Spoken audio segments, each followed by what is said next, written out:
Olá, alunos do 8º ano. Estamos iniciando o PET volume 2, né? E estamos na primeira semana. Agora realmente estamos entrando no conteúdo do 8º ano, tá? A primeira semana traz como tema a dinâmica da população mundial, ou seja, nós vamos estudar a população mundial, né? Inclusive população brasileira também. É importante entendermos que nós somos aproximadamente 7,6 bilhões de pessoas ocupando o nosso planeta, né? Lembrando que essa população está distribuída de forma desigual. Existem locais que têm muitas pessoas e locais com uma densidade demográfica menor, né? Então, por exemplo, a China, a Índia são os dois países mais populosos do mundo que se localizam no continente asiático. Tá? Então, o texto na página 69 e 70 do PET de vocês vai trazer um pouquinho dessas informações, né? Lembrando que esses 7,6 bilhões de pessoas foi o último censo, ou seja, de 2018, essa informação, tá? Segundo as estimativas, em 2030, nós seremos 8,5 bilhões de pessoas dentro do nosso planeta Terra. E em 2050, em torno de 9,8 bilhões. Então, seremos muitas pessoas dentro do nosso planeta. E por que fazer esses estudos, né? É porque é necessário avaliar o desenvolvimento da população para a gente perceber e criar políticas para que essas pessoas vivam com dignidade, com qualidade de vida, tá? Então, o texto vai continuar falando que ao longo da história da população, né, nós passamos por várias fases, né?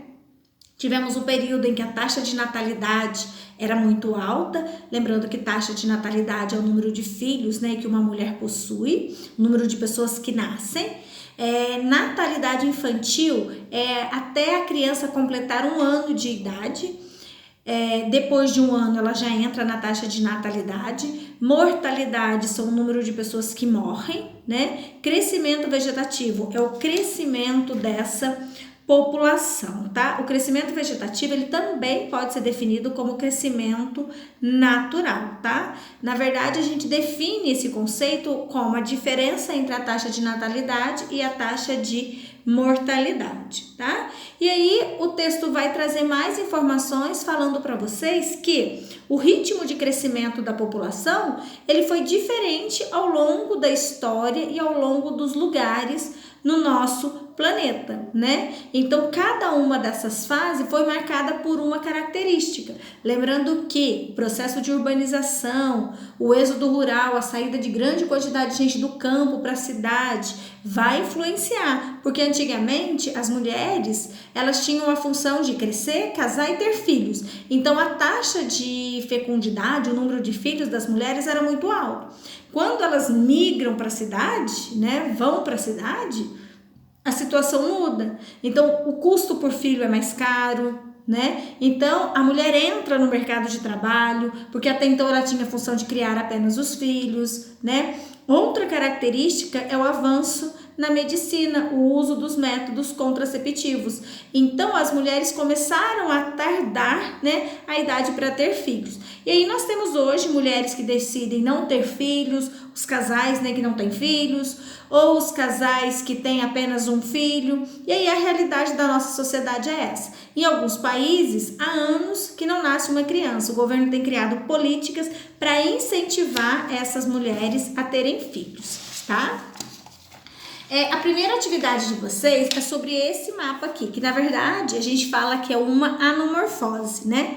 Esse tipo de mapa, ele é representativo com relação à quantidade. Quanto maior o país, né, está representado aqui, maior é a quantidade de informação que ele possui. Então, a primeira pergunta sobre essa anomorfose pergunta o seguinte: quais são os países mais populosos do mundo? Então, olhando neste mapa, nós podemos ver que os 2 maiores países são a China e a Índia, né? Lembrando que são 2 países asiáticos. A questão número 2 é para vocês marcarem um X falando sobre os avanços na medicina com relação à fecundidade da mulher, né? Então vocês vão perceber que vai haver uma redução aí na taxa de natalidade e a população está vivendo mais. É apenas uma alternativa que vocês devem marcar.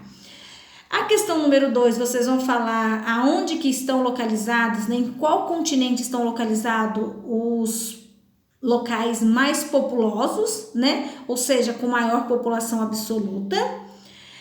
Uma alternativa também, acabei de falar, né? A China e a Índia ficam em qual continente?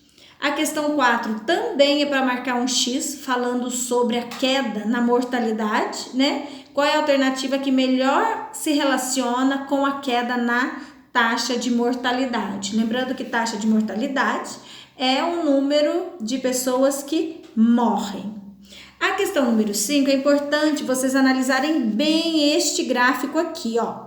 Esse gráfico, ele mostra a transição demográfica, ou seja, as fases que a população passou ao longo dos anos, né? Então, vocês podem ver aqui, primeira fase, segunda fase, terceira fase e quarta fase. A gente pode observar que na quarta fase houve um equilíbrio entre a taxa de natalidade e a taxa de mortalidade. Então, em cada uma dessas fases, nós tivemos características diferentes, tá? Então, na questão letra A, vocês vão dizer quais são as características do crescimento demográfico na fase 2. Vocês vão poder observar que na fase 2, a taxa de natalidade ela se mantém elevada, ou seja, as mulheres continuam tendo muitos filhos, né? Só que a taxa de mortalidade dá uma queda. Então, se nasce muito e para de morrer, vai haver aí o que a gente chama de explosão demográfica. A questão número 3 é relacionada à terceira fase do gráfico, que é a desaceleração demográfica. A população começa a crescer de forma mais lenta, né? E a questão letra C está falando sobre a quarta fase, esse equilíbrio que aconteceu com relação à população, certo? E quais são os problemas, as vantagens de se estar na quarta fase, certo? Assim nós finalizamos a nossa primeira semana. Lembrando que esse vídeo vai estar exposto no Conexão Escola e que vocês devem enviar as atividades por lá também, certinho? Qualquer dúvida à tua disposição, se precisarem de algum esclarecimento, certinho? Boa semana de estudo e até mais!